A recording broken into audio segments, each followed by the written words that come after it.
And Mexico can now claim bragging rights as Latin America's automotive leader. The country surpassed Brazil as the region's #1 car maker in the first half of the year, and it's on target to build a record 3 million vehicles this year. Now, CCTV's Franc Contreras explains how Mexico has risen to the top. Mexico's auto industry is now Latin America's bright star in the competitive world of manufacturing. During the first 6 months of 2014, Mexican automakers outperformed Brazil, a trend that's been years in the making. We ought to be talking about the last 5 years, because the last 5 years is where Mexico has been growing quite nicely, achieving record high numbers in production, record high numbers in exports.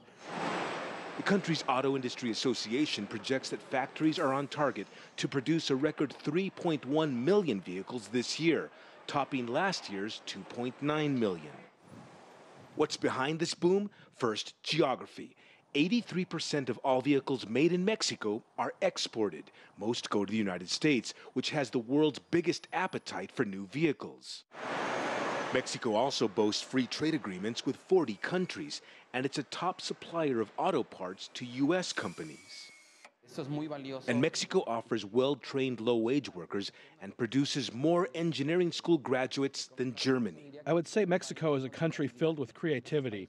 It's also a country where innovation and opportunities are present. Before, those things were numbers, but nowadays they are much bigger. The government has kept inflation and the exchange rate in check, and that's allowed Mexico to build 6 new auto plants in the last 4 years. In a move to boost Mexican exports, Honda, Audi, BMW, Mazda, Mercedes-Benz, and Nissan have each invested $1 billion. Meantime, auto industry experts explain that Mexico's domestic market remains weak, with just about 17% of all autos produced here sold inside the country. Global manufacturing observers say Mexico's auto industry is clearly entering a golden age with the promise of new investments and thousands of new jobs. Franc Contreras, CCTV, Mexico City.